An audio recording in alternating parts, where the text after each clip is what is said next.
We have a rather curious subject this morning, one which many persons have heard about, but very few really know much about, and that is the great cycle of the Grail, which has become one of the most important descents of symbolism in the Christian world. During the Romance period in Europe, there were a long group of troubadours, many poets, literary people, persons in almost every walk of life, religious and secular, who centered their patterns of living around what was called the legend of the quest, the search for the Holy Grail. And in spite of a tremendous amount of research, and the research into hundreds of manuscripts, the problem of the Grail remains very largely unsolved. So this morning we want to approach it a little differently, not dogmatically, to see if we can see a little more of the influence of this tradition, not only upon the people of the 14th, 15th, and 16th centuries, but upon the world as it is today. For part of the story seems to come down even into our own time. Where it all began is quite unknown. Probably it is pre-Christian originally. It may have begun in Persia or Chaldea or one of the other nations of the Near East. But it was the story of a search for the most holy relic of Christendom, the Holy Grail, the cup from which Christ drank at the communion of the Last Supper. The fact that the cup continued to exist is variously supported by myth, by legend, and by certain semi-historical accounts. Probably one of the most prominent and common legends is that to the effect that it was brought to Britain by Joseph of Arimathea. He was the one who loaned or gave his tomb for Christ's body to rest in the Holy Sepulchre. Joseph reached England probably around the year 50 or 60 A.D., and is supposed to have brought with him the Holy Grail and the handkerchief of Saint Veronica. Veronica herself is said by some to have also been in this small group that under persecution left the Near East, traveled through France, came to the coast of France, and journeyed over to Britain, where they were hospitably received and where the original church of Glastonbury was built. So as far as the English tradition is concerned, Glastonbury becomes the center of the great Grail cycle. Glastonbury is an area in rather swampy land surrounded by marshes that were known in ancient times as Avalon. And it was to Avalon at the time of his death that Arthur was carried by the mysterious women in the great black barge that took his soul to the afterlife. All of these stories seem to have some kind of a special meaning. The bard sang them, and they were carried through many different cycles of poetry and prose. They appear in the Near East. We find references to them in Islam, but we do not seem to be able to make a solid statement of what is fact and what is fable, what is fanciful and what is symbolical. Perhaps the symbolical development of the story began in Alexandria, which was a mingling ground for practically all of the religions of the world in the period from the 2nd century B.C. to the 3rd century A.D. Here a great many sacred writings were preserved. Here the Gnostics and the Essenes created their schools of thought, the Neoplatonists and the Neopythagoreans.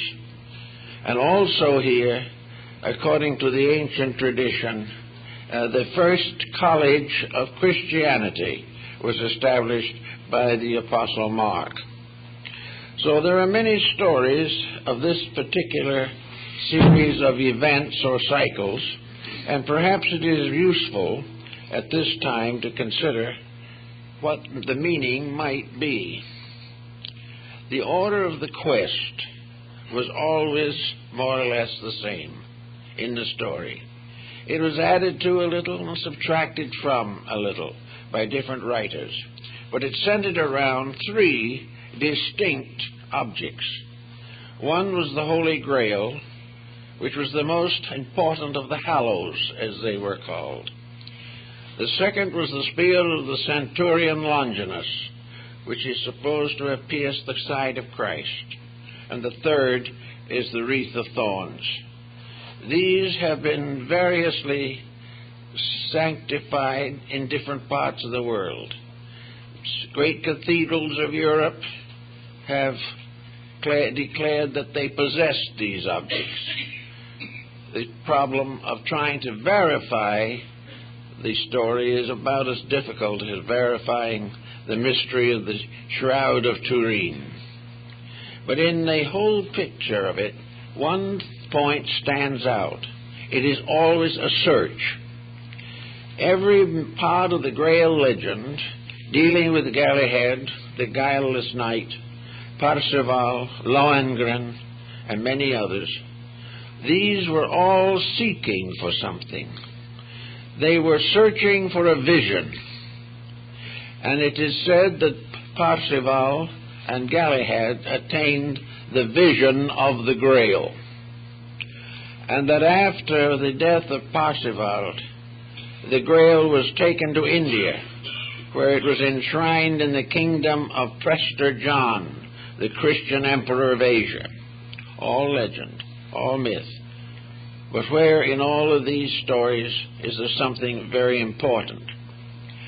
A number of scholars trying to find what was called the hidden church of the Grail finally came to the conclusion that the search was fruitless, that they would never be able to find a church in this world that fulfilled the requirements of this mystery. They finally decided, therefore, that the church of the Holy Grail was not in the material world, and yet it existed, and that it became part of a great descent of man's aspiration after enlightenment. The search was always the same. The search was for light. The search was for union with reality, and was a great dedication, a pilgrimage toward reality. As we go into this, we find an interesting factor presenting itself. And that is that from the beginning there is an overtone in the Grail cycle that seems to suggest that in every instance the Grail search must be an individual effort. There was no way of joining something. There was no way of proclaiming a membership or depending upon a group support for the attainment of the quest. You could not become part of a congregation of the Church of the Holy Grail. Every part of it had to be individual. The individual himself was searching to become one with the communion of saints, with those of the other life who had attained the illumination of the soul. It was therefore the soul in man searching for the eternal soul in life. And this search had to be a personal dedication. Those who achieved the search and finally beheld the Grail became a company apart, but they were never organized as an organization. They became mutually knowing of each other, because they had all attained the same level of insight. They were part of a level of internal illumination and not an organization. This seems to meet most of the requirements of the subject, but leads, of course, inevitably to the dedication for the search. A dedication which was part of the vow of knighthood back in the medieval period. The vigil of the Grail was always in a church, and a knight receiving ordination into his order spent the first night in prayer and meditation before the altar of his local church. Having thus dedicated himself internally by a voluntary action of his own, he started out on a quest which no one could assist him. No one could do it for him. No one could walk with him. No one could prevent him from making mistakes. It was a lonely journey, a journey from illusion to light, from darkness to participation in eternal truth. This actually did affect the rise of the Christian faith in the early medieval period. The Grail cycle, regardless of its origin, which may have been among the mystery schools of Egypt, Asia, North Africa, Greece, all of these countries, but wherever it began, it became a key to the religion that had no physical structure, a religion that was entirely subjective, a religion to which each individual made his own commitment, and having made this commitment, either succeeded or failed, in either case alone. Therefore, perhaps the entire quest of the Grail is best summarized in the words of Plotinus, who observed on occasion that the way to truth was a journey of a lonely person to that which is eternally alone. It was this aloneness that seems to have been the power of the Grail. Each individual had to call entirely upon his own internal resources. He had to train himself, he had to dedicate himself, he had to consecrate himself. He had to master one by one the weaknesses of his own flesh. He had to overcome the pressures and temptations of ambition and avarice. He had to purify his own nature by a vow taken only to the very highest part of himself. He must slowly climb that mountain between his own material nature and the attainment of the enlightenment of his inner soul. It's a very interesting concept, and probably has never been fully explored, except that there are records and indications that certain persons apparently achieved this tremendous dedication. Also, it was twisted into the cycle of alchemy at one time, so that the purification of the metals, the transformation of all that is base into all that is sacred, was the great alchemical transmutation, performed alone by an alchemist in his little laboratory, by prayer and meditation, and on rare occasion by some type of miraculous manifestation. To the Grail cycle, the miraculous was an internal mystery. It did not deal with the commonplace of life. Miracles did not interfere with the workings of universal law. Miracles were inner experiences of attainment, a proof that the reality was nearer than it had been before. The problem of the origin of the Grail, again, has a great many legends associated with it. One legend says that it was carved from the crest jewel of the archangel Lucifer when he fell from heaven. Others say that it was part of the basin of consecration found in the ancient rites of the tabernacle in the wilderness. Some believe that it was the ecstatic cup of Bacchus or Dionysus in Greece. In most cases, it was a chalice in which the individual had to find ways and attain to the possibility of cleansing the inside of his own cup, which was the actual meaning of the term. Now, in doing this thought, or living this way, we find that there arose in North Africa and in early Christendom a teaching that was to become very important in the life of people. And this teaching was the cultivation of the power of internal visualization.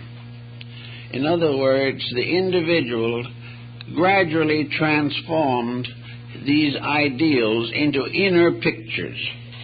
These pictures, like the Oriental mandalas, were visualizations of a superior state of being, visualizations which impel the individual to fulfill them or to achieve the mysteries which they represented.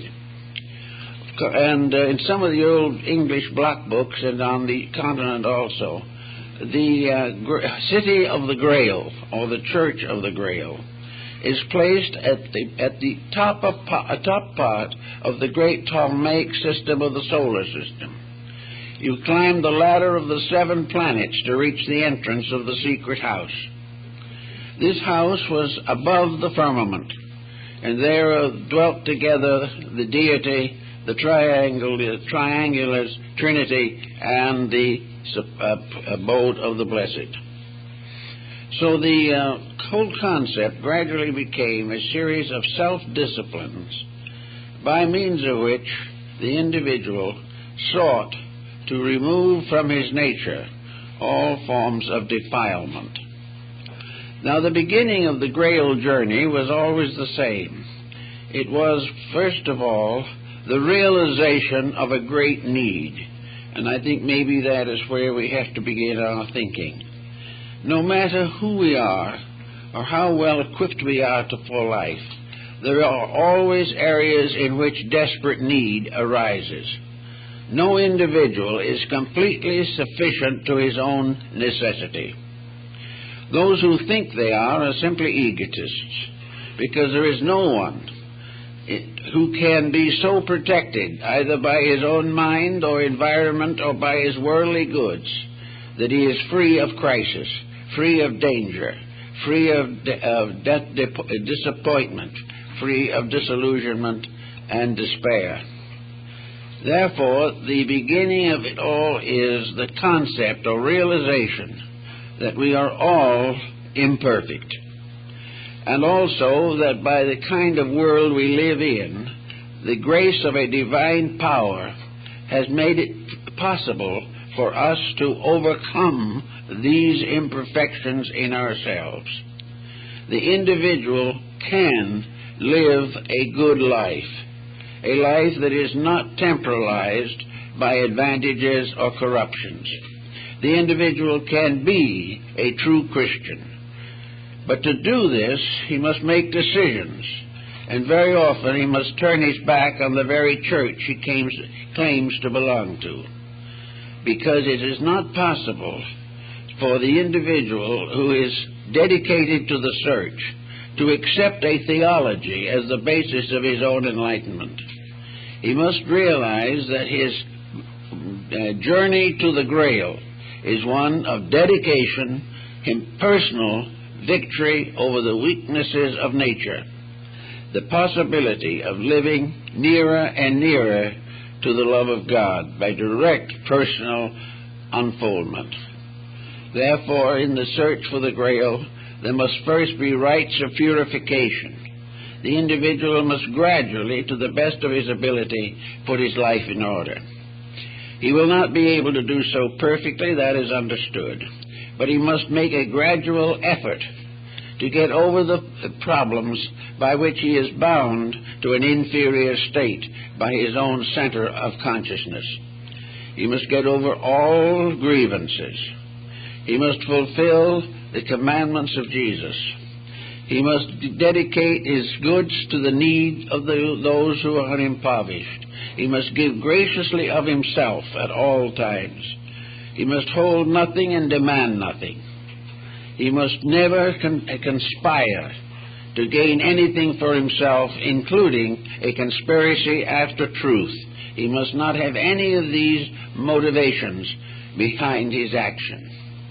There must be only true and simple acceptance and practice of the noblest form of life which he can experience. Now, if by this type of problem or this type of living, he gradually overcomes the major weaknesses of his own nature, he gradually comes into a state of internal tranquility. And tranquility is the open door to the sanctuary of the Grail. Tranquility means peace with reality.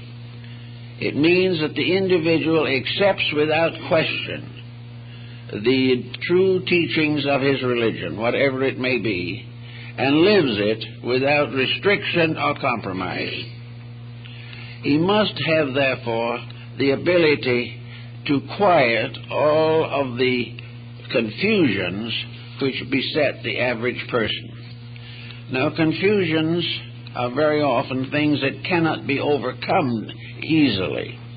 Sometimes a life is harassed to the degree that it would not appear that the individual could make a new start in his own inner life. But he can if he will.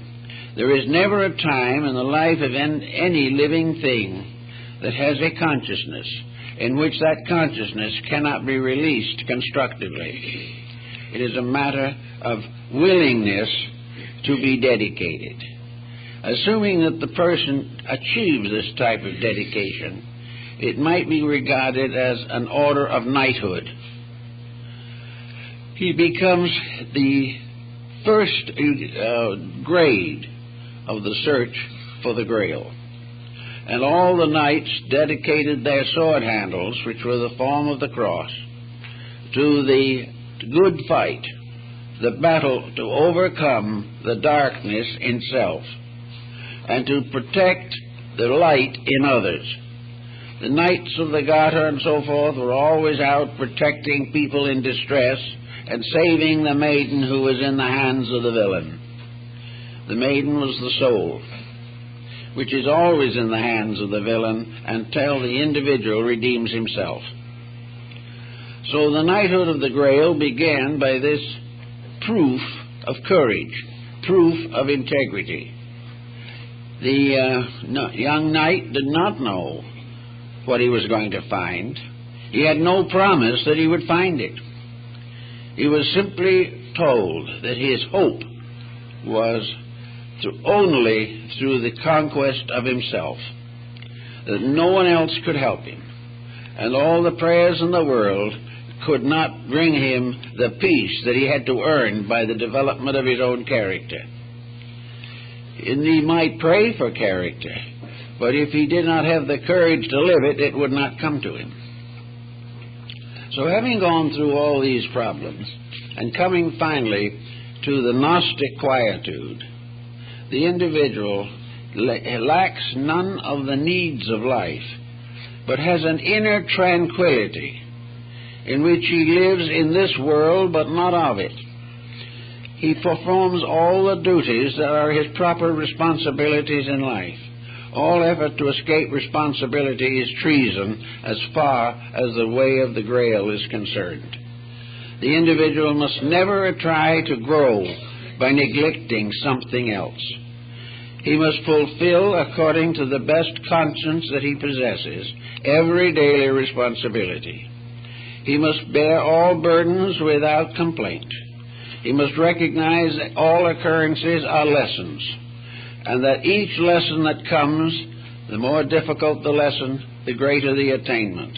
And it is upon this climbing this ladder of circumstances, this mysterious stairway of incidents, and conquering them one by one, that he attains to the great gate of the Grail temple.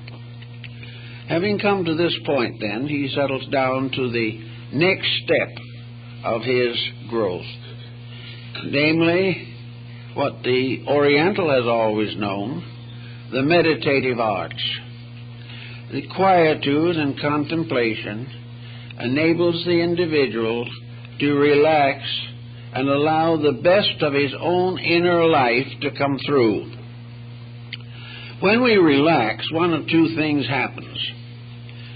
If we are not too well oriented and pretty much bound to our mistakes, when we relax, we're miserable.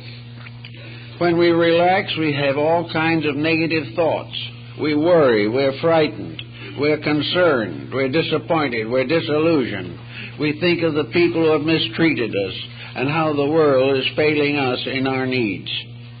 So to the person who is not self-disciplined, relaxation and quietude just end in misery, which is what is intended, because there is no way in which we can accomplish the purpose until we are able to see within ourselves that we have conquered these mistaken points of view.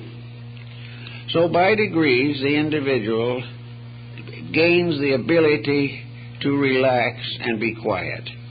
Now this has a sort of an initiation with it, because when you get to this point, you've got to relax and be quiet.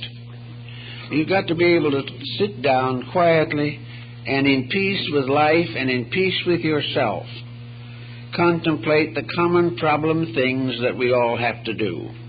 The individual must learn the importance of being able to get along with himself, and that his great enemy has always been himself. And until he conquers that, he can go no further. He is a victim of his own mistakes. He is a victim of his own wrong attitudes, wrong objectives, wrong ambitions, wrong decisions. He is a victim of every lesson he sought to avoid or evade. Every time he fails to do that which is next, he penalizes himself and adds to the burden of his own subconscious mind. So the harrowing of Hades, in the old classical terminology, the descent into limbo, represents the individual cleaning out his own subconscious with which he has to live. It is either a paradiso or a purgatorio according to how he has trained it. If he is selfish, his internal subconscious isn't worth living with. In fact, it will be very hard to live with it. And yet we go along day by day, failing to realize that we are building a toxic subconscious, that we are building an internal life, and the only way we can escape from it is keep our objective consciousness so busy that we have no time to think about the facts of life. We can only be comfortable, so to say, if we can get our minds off of ourselves. And usually we find some useless way of doing it. For instance, when we can't stand ourselves any longer, we turn on the television, and as a result of that, our punishment is magnified. That is the purgatory which we get into as a result of not being able to be quiet and read a good book. Also, the book sometimes can be a problem. But in any event, the problem is always the individual running away from himself. He wants to get away from the things about himself he doesn't like. And if he sits down quietly, there are numerous things he doesn't like. But if anyone else points them out to him, they no longer are his friend. They are his enemy if they tell him the truth. And therefore it's useless for them to tell him the truth. He won't believe it, he will only hate them. He must find it for himself. He must live with his own mistakes until he can face them. And as he gradually gets rid of this load of pressures within himself, he begins truly to clean the inside of his own cup. And having attained as far as he can go in this, he will discover that when the inner consciousness of his mind and emotions are at rest, he will for the first time begin to experience the mystery of the invisible source of life. He will discover the teacher self when he is able to overcome the false teachings which he has permitted to overwhelm his life. It's the same problem as we have in the legend of the fallen angels, in which the human mind has fallen into the hopeless confusion of ignorance. Ignorance which can be either learned or unlearned, but ignorance which is at all times the handicap, that which stands between, that which prevents the unfoldment of the natural life. We find also that mystics and the whole Grail cycle is a mystical tradition. That mystics always have represented the feeling of an immediate personal communion with the divine.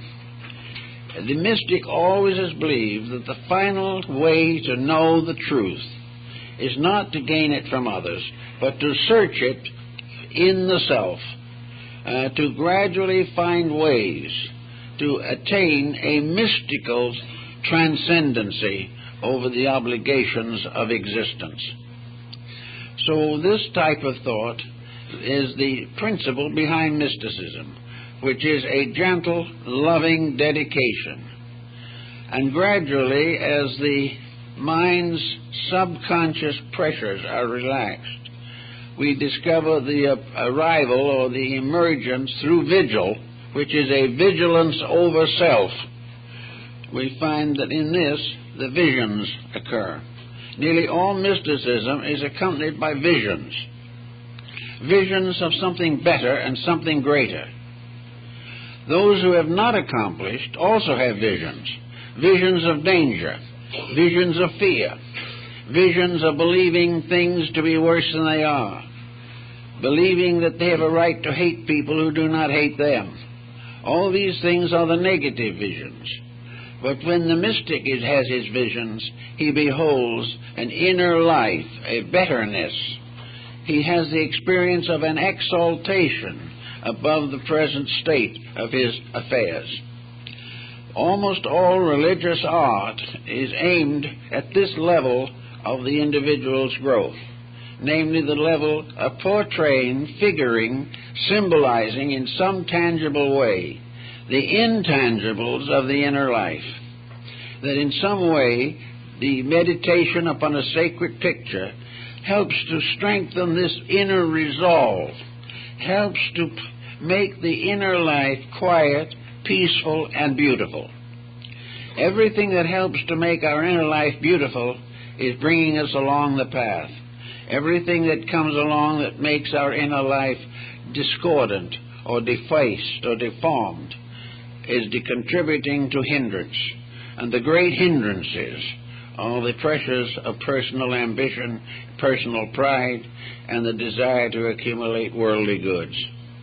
All these things have to be worked out by those who are going to seek for the mysterious crusade for the Grail, who are going to search for the cup of eternity.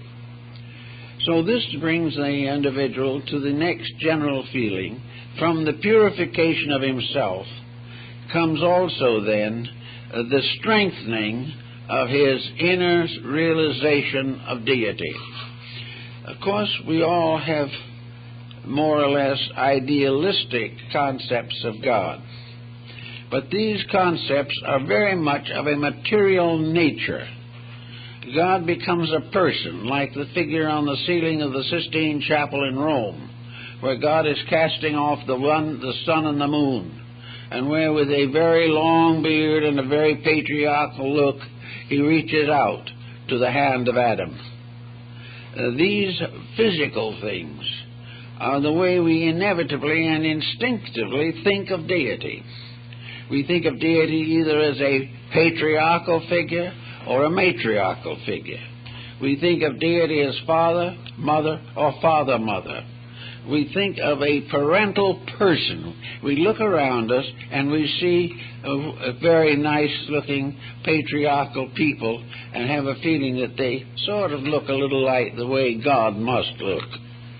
But to the mystic, this is not possible.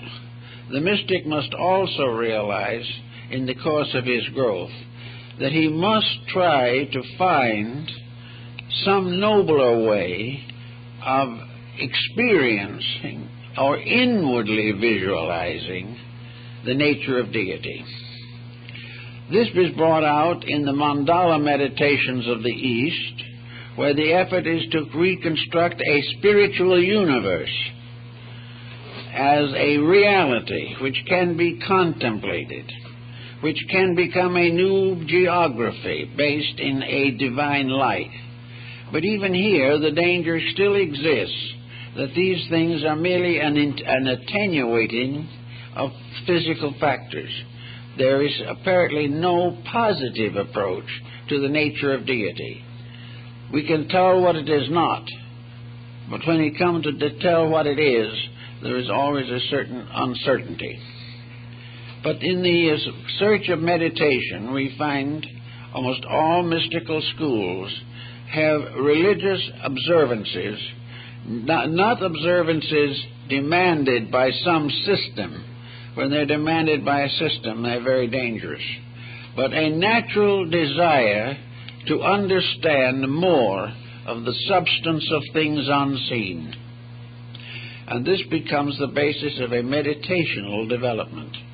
The individual may meditate in the presence of sacred objects which have a tendency to lift the mind, but are themselves transitory, but they are part of the growth process which must be gone through. The Eastern Christian monk gazing with meditative veneration at the icon of one of his saints or a beautiful picture of the Virgin Mary. These have a tendency to discriminate. They cause the individual to find joy in that which is truly the source of joy, rather than to find joy in little things, mortal preoccupations that have no essential meaning. Everything that helps in the constructive yearning towards reality. And then we come to another problem of hindrances which has to be considered, and that is, do people really want this? Does the individual really want to live this kind of a quest? Or is it going to gradually turn on him as a frustration in which he is miserable trying to be good? If such is the case, he has to stop immediately.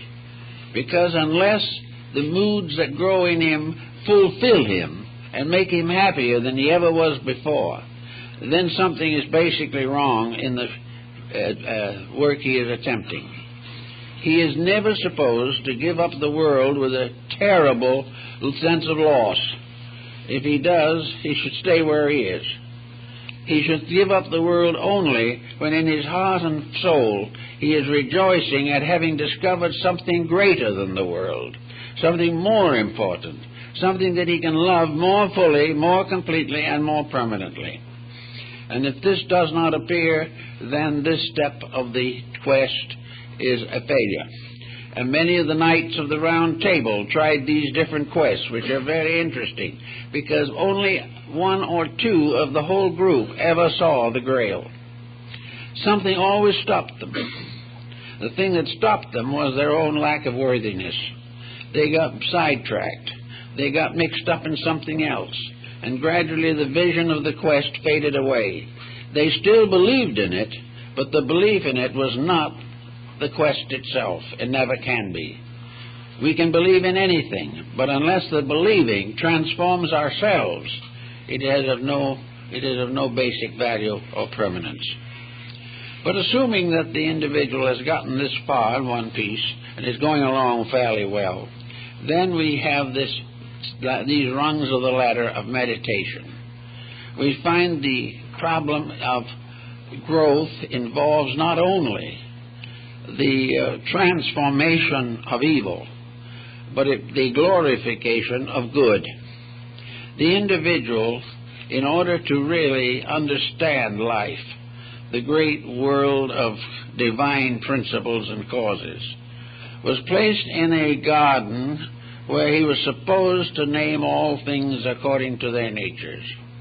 He has rather named all things according to his own likes and dislikes, which is not the same thing. But in all of this problem, he has to recognize the importance of the experiences of growth. For instance, the mind must be developed. The various arts and sciences are rungs of a ladder. The individual is not wrong because he's a biologist. He's not wrong because he happens to be a grammarian. It is all a problem of what he is inwardly motivated by. If he is properly motivated, all sciences, arts, philosophies, crafts, and trades are equally sacred. If he is not so motivated, they are all equally profane.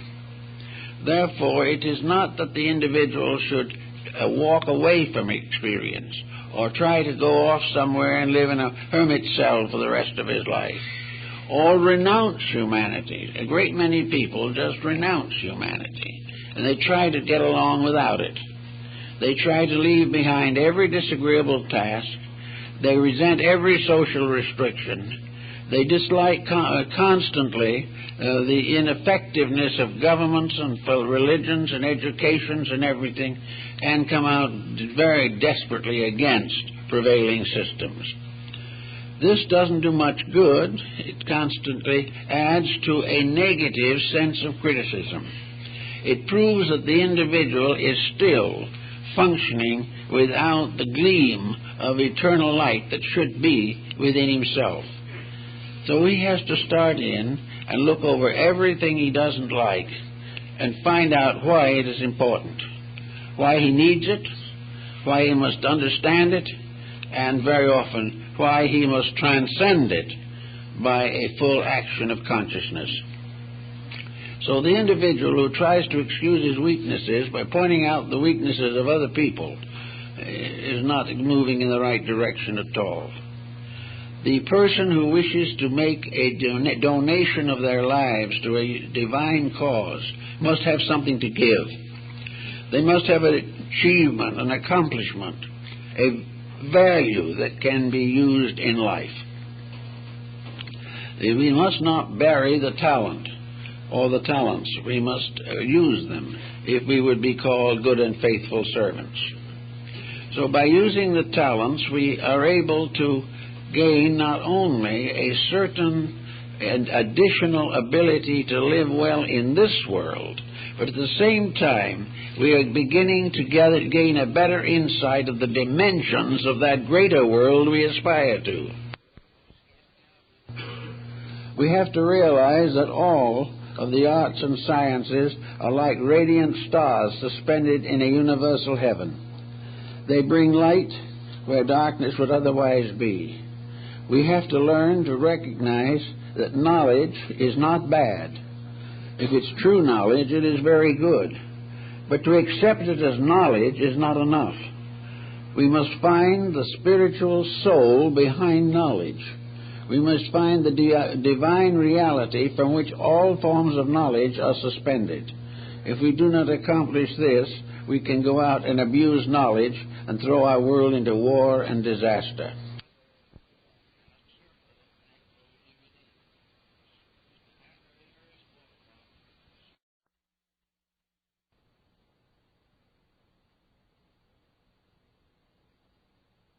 Hurt and free from hurting others. He must not do anything by means of which the tragedies of life are magnified. He must have the very kindest and most gentle attitude towards everything. He must realize the importance of being at peace even in the midst of chaos. This type of thing and this realization of what should be then helps the individual to gain this equilibrium, and he becomes a knight errant. He becomes one dedicated to the service of the system, the Grail system, the Garda system, the orders of the quest, the orders of the bath, and all the great orders of chivalry. The search for the golden fleece, which is the great order of chivalry in Europe, on the continent, is again the same thing. The golden fleece is the ray of light flowing from the Lamb of God. So all these things tie in, and little by little we begin to reverse the sources of our inspiration and influence. But we also have to have the courage and discrimination to know when we can even accept our own attitudes.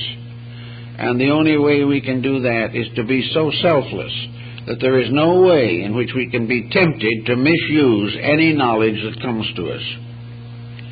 After this, we come to the truly meditational problem. Having cleansed the heart and mind from all traces of ulterior attitudes, the individual can, for the first time, come into the state of prayer. Prayer up to that time is just a conversation, usually with the lower part of yourself. But when that part is no longer there, prayer becomes a contact with the highest inspirational levels of consciousness.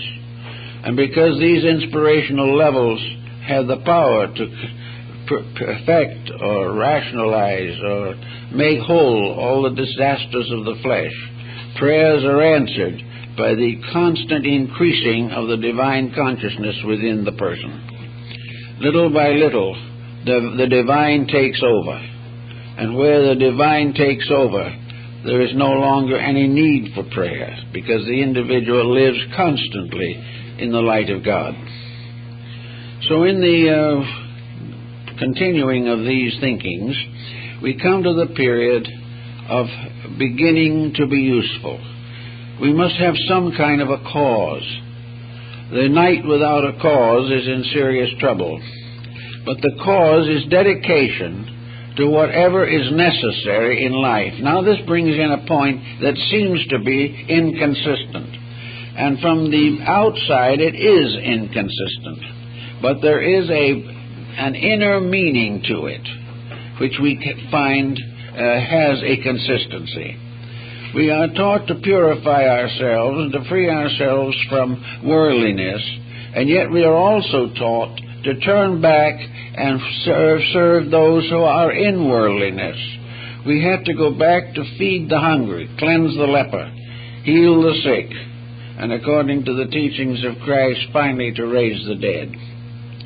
Therefore, we have a job here, even though we are outgrowing here. And the reason why we feel this need for this commitment is because the persons who are in trouble are usually not able at that time to sustain themselves. A person in sorrow or trouble is sorrowful or troubled because they do not have the internal light to rise above this type of thing. Therefore, comfort and consolation is important to them, but it must be given always in the sense of a reality. It can never be the individual being taught to do things he shouldn't do because they'll make him happy.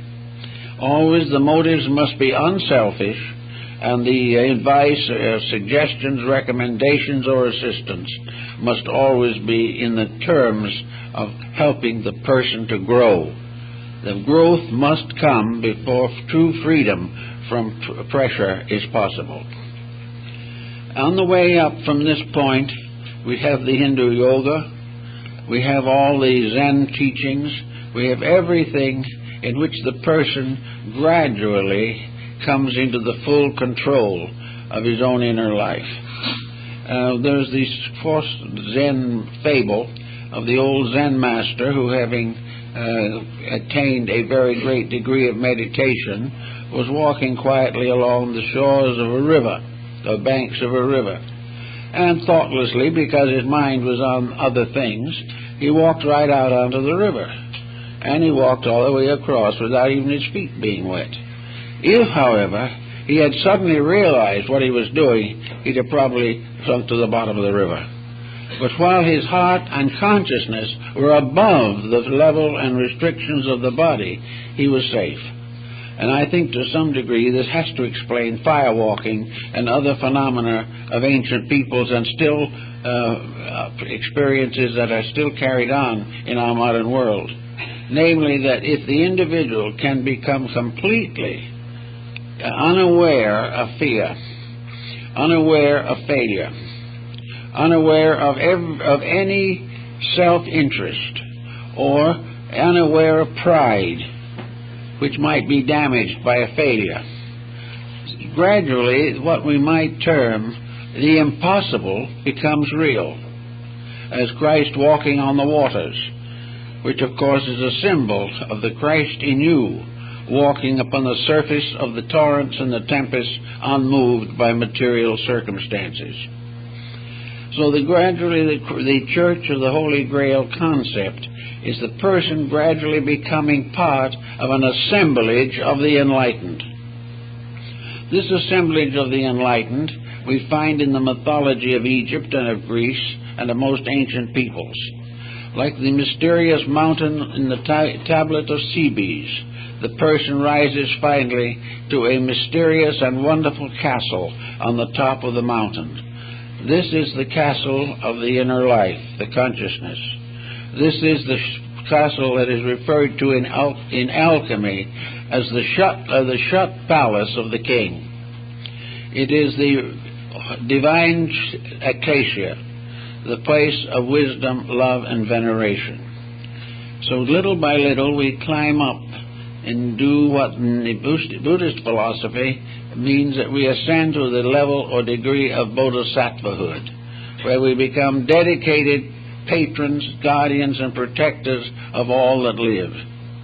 We also become the agents and means of a tremendous dedication, a tremendous service.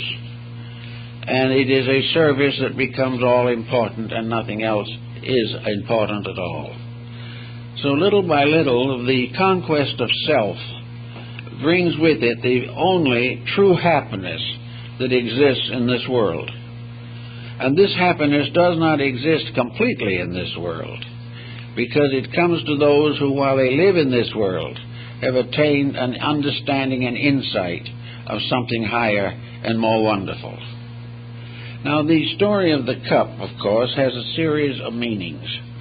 The cup is the San Grail, or the Holy Cup, or the Sangre Real, which is the container of the blood of Christ. It also has been represented in various forms, and in a safe deposit box in New York, there is what is called the Great Chalice of Antioch, which is supposed to be a magnificent work of art containing, woven and built into its substance, the original Holy Grail.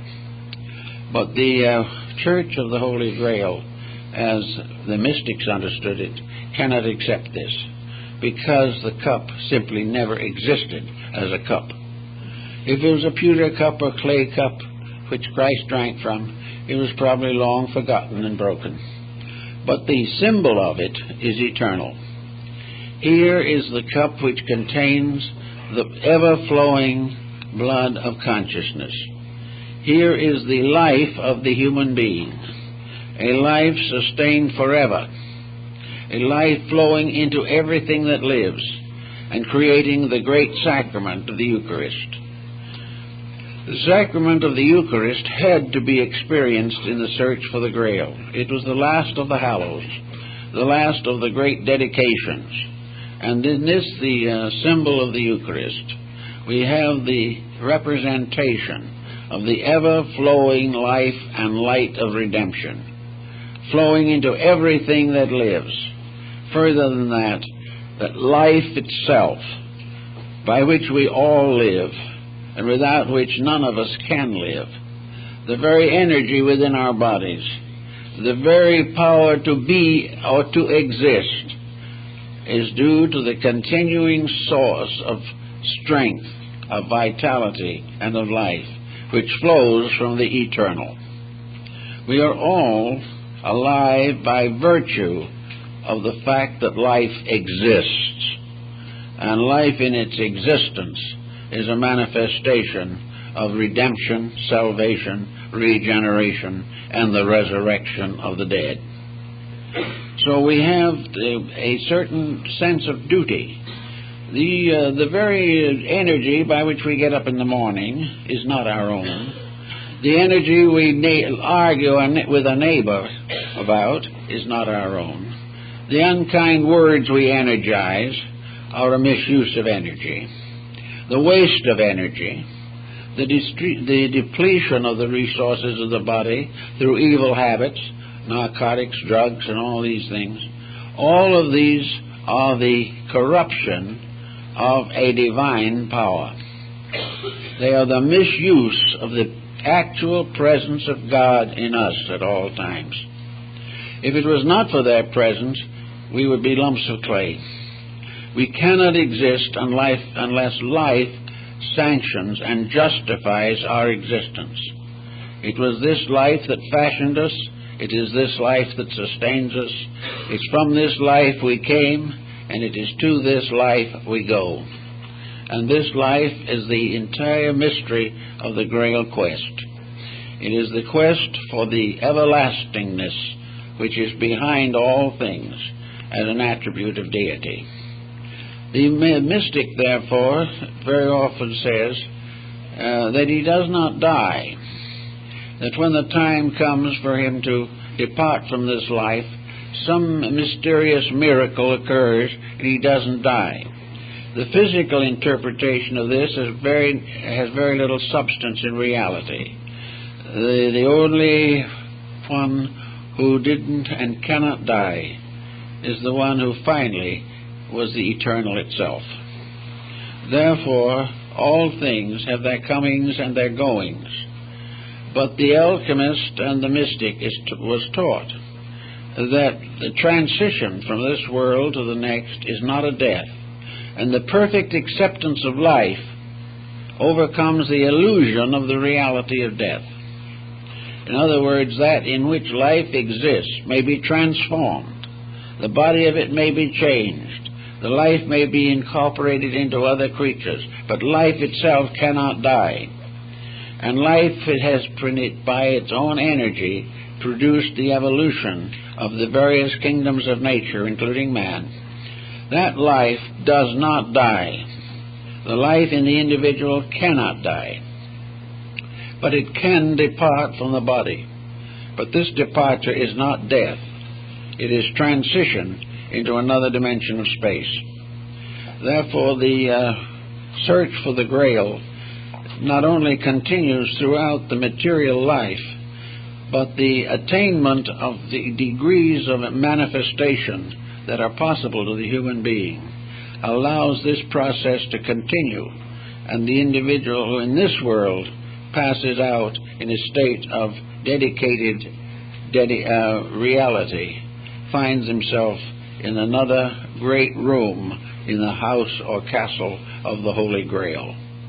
Because the Holy Grail stands for those other mansions referred to by which man is ultimately to ascend to the fulfillment of his own purposes in the divine life of things. Jesus says, "In my Father's house are many mansions. Were it not so, I would have told you." And these many mansions are the rooms of the castle of the Grail, invisible but eternal. In the ancient Hebraic mysticism, the temple at Jerusalem is said to have been built on the top of Mount Moriah, on the threshing floor of the Jebusite. But the real temple of Jerusalem is in the sky above. And the real temple of the Grail is not in or with any church on earth, but is above them. And that which is eternal is always dominant, always leads all things. Now, many people, including the Gnostics and the Neoplatonists, tried to find ways to accomplish this release from the ignorance and struggle of materialism into this path that does lead to final emancipation. Therefore, they attempted to create something that was not creedal, not denominational, not tied to any religion, but was essentially the essence of all of them. Because all religion has one essential purpose.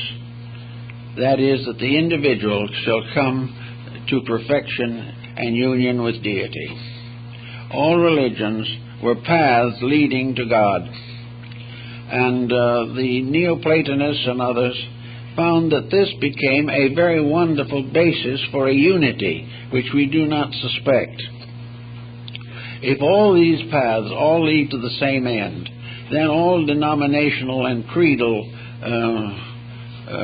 inequality is meaningless.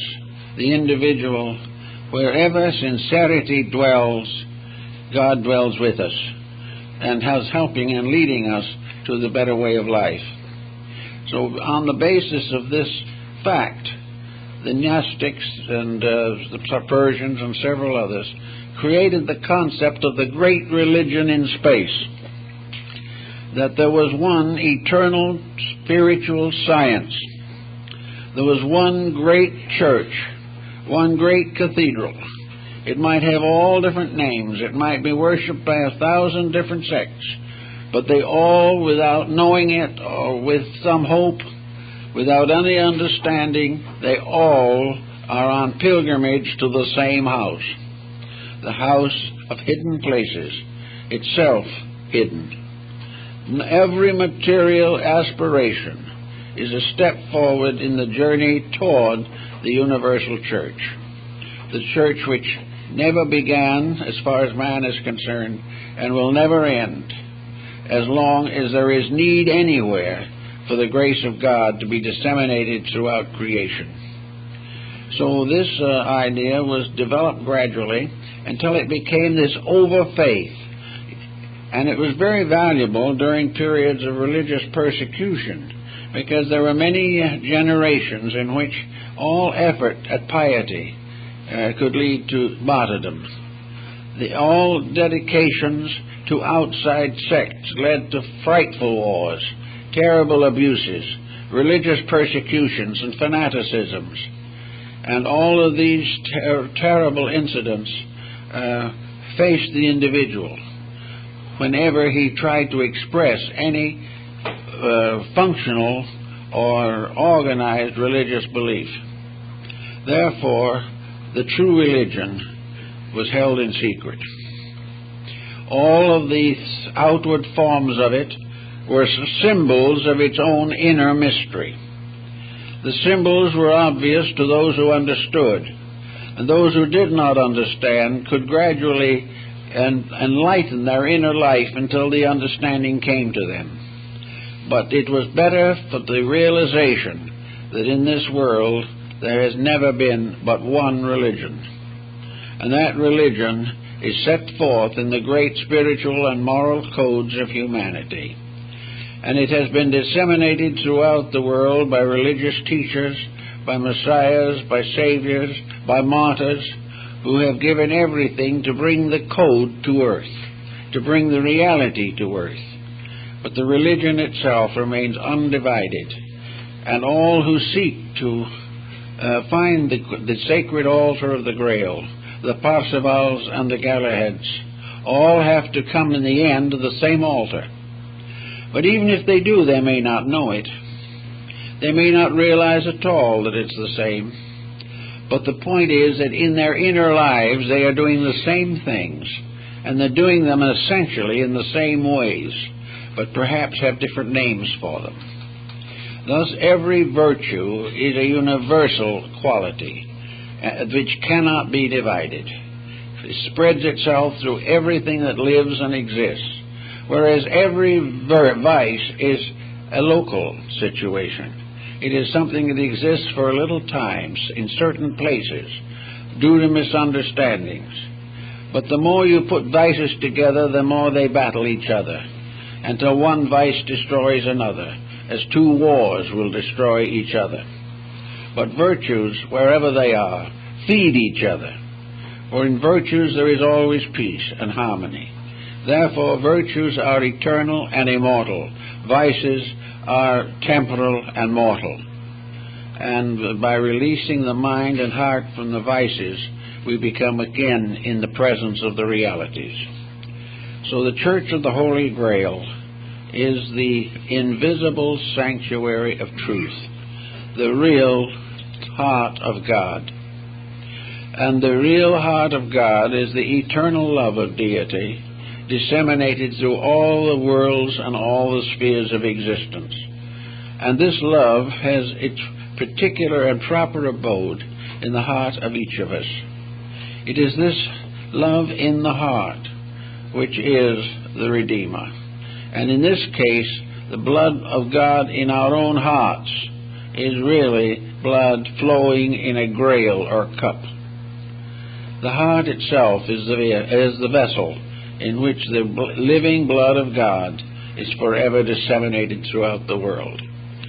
Gradually coming to understand these things doesn't in any way interfere with practical experiences of living.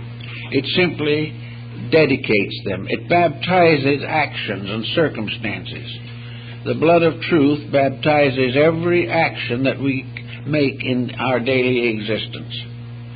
So on the path went, and it was believed that in the course of time the mystery of the Grail would be solved. But in Europe, the light of truth began to fade out. For a long time, men neglected the inner truth of things. And therefore it was said that the angels took the Grail out of Europe and brought it finally to Asia. The Western issue is that it was brought to Glastonbury, where it is buried somewhere. It is hidden as a symbol of the physical perfection of life. The chances are that physically it was not taken to either place, because it is not a physical thing. It is simply the chalice of spiritual ecstasy. It's the mystery of the entheos, of the foreverness in God, which we call enthusiasm, which originally was the sacred emotion of man's complete acceptance of God. So all these little stories and big stories and legends, old and new, all seem to tell us that there is the Church of the Holy Grail, the Church of Parzival on Montsalvat, on the heights of Spain, the mysterious lands and gods of the Nordic peoples, and Valhalla, the abode of heroes. Everywhere we find the same thing: the Olympus of the Greek, the Meru of India, the Shambhala of Tibet. These are all symbols of the secret church, the mysterious sanctuary which forever remains, and to which each aspiring soul comes in search of reality. In each generation, the number of those who make the search increases. Little by little, the journey is more generally understood. Also, in the cases of those who have advanced a little way and have found peace and have found kindness and have come to love that which they once either hated or ignored, these people are leaven in a loaf. Each of those who becomes a knight of the Grail becomes a defender of the faith, a defender of all that is good in humanity, and all that is worthwhile in the mystery of life itself. Therefore, each of the mystics that comes along, mystics like Bami, or any of the ancient mystics that were of Egypt, Greece, great philosophers, Plato, Pythagoras, Socrates, all these had gone a little way and had become acolytes, so to say, in this sacred assembly. And yet they didn't recognize the sacred assembly as a separate thing at all. This mysterious church of the Holy Grail has the earth itself for its checkerboard floor. The great combinations of integrities and honor are the columns that rise above the floor of the sanctuary, and the arches of the dome, as one writer said, are the clasped hands of comrades. The whole church is a living thing. It is humanity. It is that which must gradually come to be the most worshipful and the most purposeful of all human institutions. We are going to have to move away from the concept that the material world is the reality, and that according to how things go here, so they go hereafter. We have got to come finally to the recognition that this world is a sanctuary itself. Every part of it is part of one sacred house. This sacred house is the home of all kinds of living things. And in this home, which is the one great church, many little churches have been built by persons of various convictions and dedications. But after all, the earth itself, the solar system, the cosmos, all are sanctuaries. It is a mistake to think of any of them as materialistic mechanical devices. The earth is not just simply a physical planet with an atmosphere extending a few miles from its surface. The solar system is not a machinery of planets. Cosmos is not a mechanism of stars. These are all parts of great eternal principles manifesting forever. And it's man's possibility to climb the ladder of stars, to go on and on and on until he becomes fully aware of his place in the universe of things. And this search to the knowledge or awareness of realities, of course, is the quest of the Grail. It is the continuing struggle of all that lives to grow.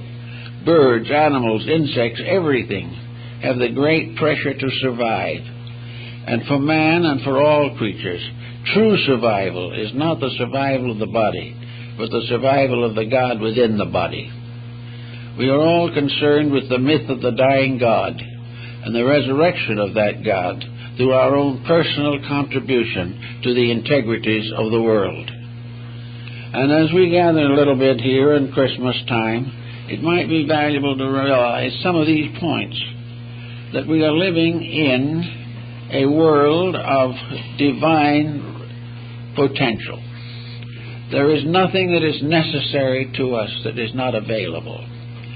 But we cannot come to the greater while we cling desperately to the lesser. We cannot be gods and mortals at the same time. Actually, we never were mortals in the truest sense of the word. We have always been gods in disguise.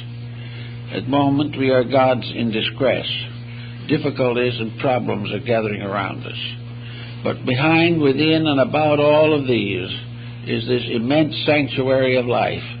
Universes going on, cosmic systems going on, galaxies going on, and all that exists, the living church of the Grail, the one tremendous structure of universal integrities. You can't join it in the ordinary sense of paying dues. It's not interested in dues, but it does have something about it. It wants nothing, needs nothing, and can use nothing but the best of each of us. That which is the true reality in us can become part of the great congregation of the Grail. And this congregation is dedicated in many ways to the service of eternal truth. Truth must always have hands and feet in order to function in a world of hands and feet. Where there are no hands and feet, it has other members. But here, each dedicated person helps to release or perfect the great plan of life to which we all belong. And the mystics of Europe seem to have understood this. The mystics came to realize in the end that the whole symbolism, the whole emblemata of things is a single story, the story of the eternal quest of that which alone can bring peace. The peace of nations, the peace of families, the peace of individuals, all must come from ennobling of human character. Now, we don't all feel very much like ennobling things, here and there at least. And the problem of a world dedicated to ennobling character seems a long way away. But after all, the gods move quietly, and like the millstones of the gods, universal nature grinds slowly, but actually very fine in the last analysis. And all this problem that we face is just part of the individual finding the way he has to go.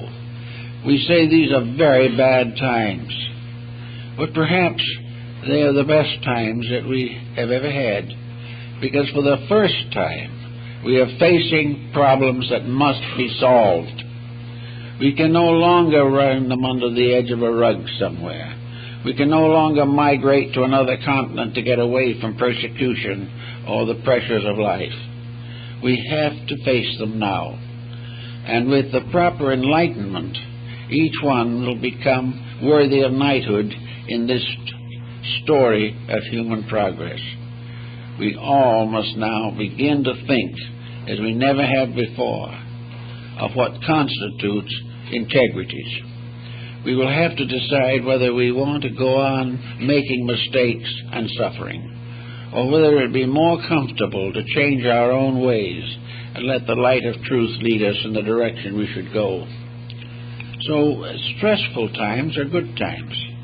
And in the story of the Grail, the knights were not only sworn to this service, but they had a knight-errantry, for they had the sword of quick detachment.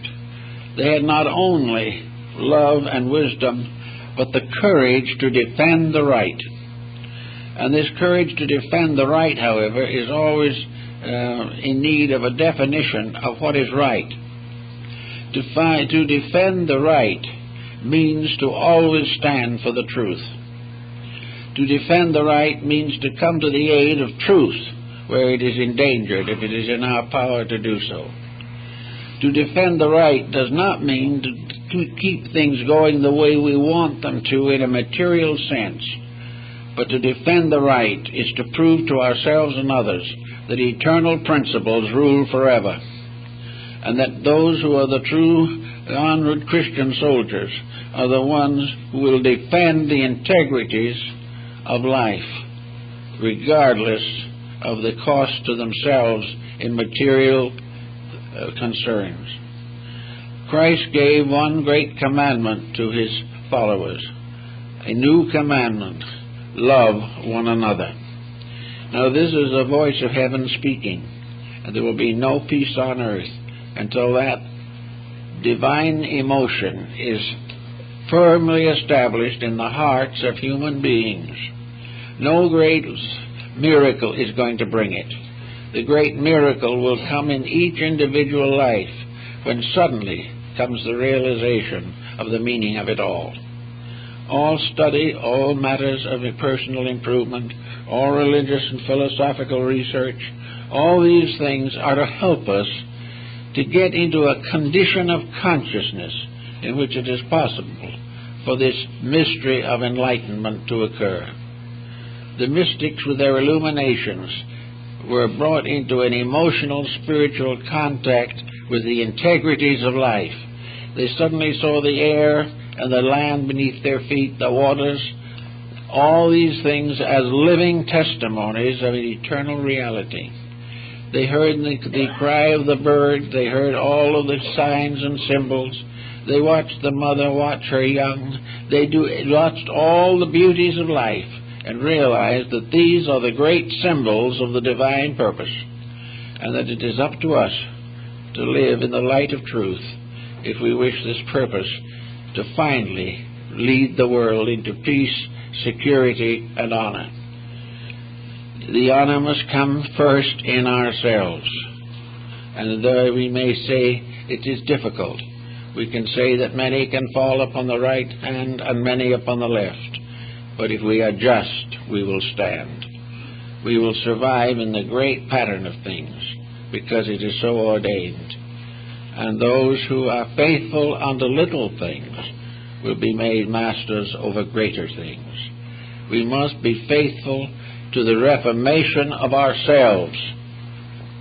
And as this is accomplished, we will be given larger tasks and greater opportunities to be of value to our world and to the powers that created it. So at this Christmas time, the idea that the whole universe is just one church, and that the voices of angels can rise only when human beings and universal beings everywhere pay homage to the eternal altar of the human and divine souls. All this was part of something that was taught 2,000 years ago. But people didn't really listen too well then, and they're not listening too well at the moment. But they're going to have to learn to listen. For the things we all dream of, the hopes we all have, the future we want for our children, the blessed values to people all over the world who are now suffering tyranny, martyrdom, and destruction. All these conditions can only be cured when the love of God and the love of man are strong in each of us, and that we are dedicated to this service of universal cooperation with each other and dedication to the will of heaven. With these commitments, we'll make it. And we're going to make it, no matter how long it takes. But if we really try a little harder, it won't take quite so long. And we hope the next year will bring to many people the realization that there is a peace, that things can be solved, but only when the individual stands firm for the principles that he believes and realizes that he is always at Mass in the cathedral of the universe. If he gets this idea firmly fixed, things will go much better for him. Well, folks, thank you very much. And